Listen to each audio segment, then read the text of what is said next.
Shalom saudara-saudara, puji Tuhan. Yang lalu kita sudah belajar tentang manusia setelah jatuh dalam dosa, yaitu di hadapan Allah dan di hadapan setan iblis. Sekarang kita akan belajar bagaimanakah manusia setelah jatuh dalam dosa bagi diri kita sendiri. Yang pertama, manusia dilahirkan dalam dosa. Mazmur 51 ayat 7 dikatakan, sesungguhnya dalam kesalahan akan diperenakan, dalam dosa aku di kandungan ibuku. Maksudnya adalah sejak kita berada di kandungan ibuku, hari pertama itu kita sudah dalam dosa. Karena dosa itu dari Adam dan Hawa terus turun-temurun sampai sekarang dan sampai seterusnya, manusia adalah dosa. Tidak ada cara lain. Tidak ada obat lain. Tidak ada cara untuk bisa menebus dosa itu, menyucikan dan membersihkan dosa itu. Tidak ada. Karena kita sudah dari ada dalam kandungan, dilahirkan, kita sudah ada dalam dosa dan kita sudah berdosa. Lalu yang kedua, sejak kecil kita jahat dan licik. Saudara bisa lihat Kejadian pasal 8 ayat 21. Sejak kecil kita sudah jahat dan licik. Kalau kita perhatikan anak-anak sekarang, tidak usah diajar mereka untuk berbuat dosa, untuk bohong. Mereka sudah bisa bohong sendiri. Kadang-kadang kita pikir siapa yang ngajarin dia? Kok bisa dia berbohong? Kok bisa dia licik? Kok bisa dia jahat? Dan seterusnya. Tidak ada yang ngajarin dia. Saya yakin seorang papa mama yang baik tidak mungkin ngajarkan anak untuk berbuat dosa. Tetapi saudara jangan lupa, karena dia sejak lahir, bibit dosa itu sudah ada dalam hidupnya. Jadi saudaraku, disitulah dia dikuasai, diperhamba oleh dosa itu sendiri. Tidak ada jalan keluar dan tidak bisa kita tolong lagi. Yang ketiga, hati manusia penuh tipu muslihat. Itulah manusia. Dalam Yeremia pasal yang ke-17 ayat 9 dikatakan, betapa liciknya hati, lebih licik daripada segala sesuatu. Hatinya sudah membuta, siapakah yang dapat mengetahuinya? Saudaraku, itulah manusia. Firman Tuhan jelas mengatakan, licik, penuh dengan muslihat, tipu muslihat. Yang keempat, tidak ada kebaikan di dalam hati manusia.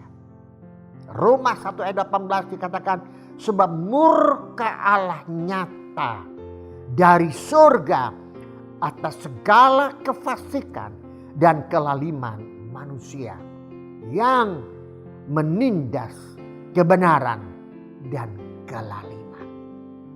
Saudaraku, betapa kasihan manusia.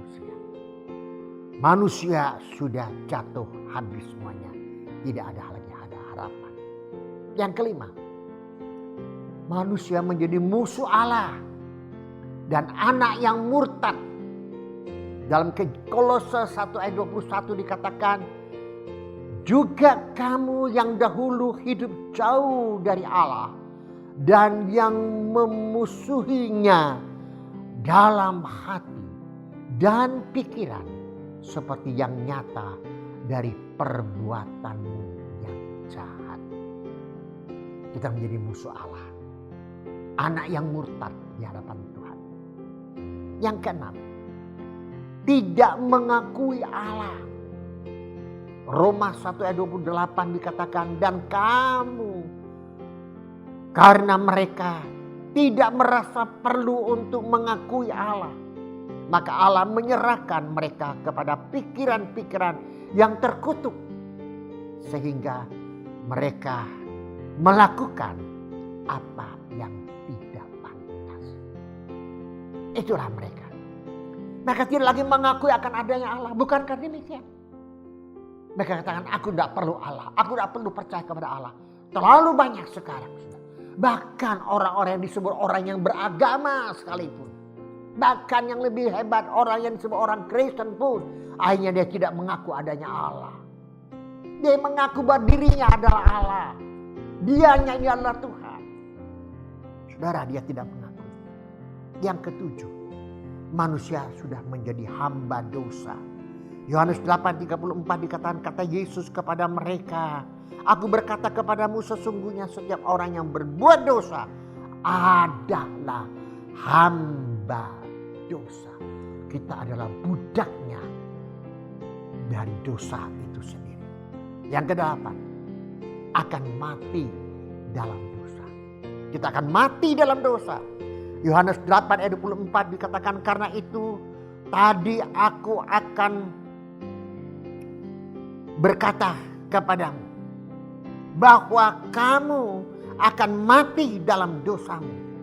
Sebab jikalau kamu tidak percaya bahwa akulah dia, kamu akan mati dalam dosa. Habislah kita mati dalam dosa kita. Tidak ada harapan yang berikutnya. Tidak ada pengharapan sama sekali. Dan hidup tanpa Allah. Efesus 2:12. Bahwa waktu itu kamu tanpa Kristus. Tidak termasuk kewarganegaraan Israel dan tidak mendapatkan bagian dalam ketentuan yang dijanjikan, tanpa pengharapan, tanpa Allah di dalam dunia. Nah, saudara-saudaraku, beberapa bagian yang sudah dengan lantang saya sampaikan dan didukung oleh setiap ada ayat-ayat Alkitab. Saudara bisa baca lagi, ulang-ulang ayat-ayat Alkitab itu. Saudara, kita lihat episode demi episode manusia tidak ada harapan. Manusia sudah jatuh dalam dosa. Mungkin saudara akan berkata, Pak Pendeta, bagaimana kita? Apa yang dapat saya lakukan? Saudara, pasti ada jalan keluar. Firman Tuhan yang hidup tidak akan pernah mandek sampai di sana. Manusia sudah jatuh, tidak ada harapan. Di pandangan Allah, di hadapan iblis, di hadapan kita manusia, habislah kita. Tapi masih ada harapan. Mari saudara ikutin perenungan-perenungan saya berikutnya. Kita akan lanjut berikutnya bicara tentang dosa. Kita masih akan bicara tentang dosa. Bagaimana jatuhnya manusia dalam dosa. Lalu kita akan lanjut nantinya bicara tentang anugerah keselamatan.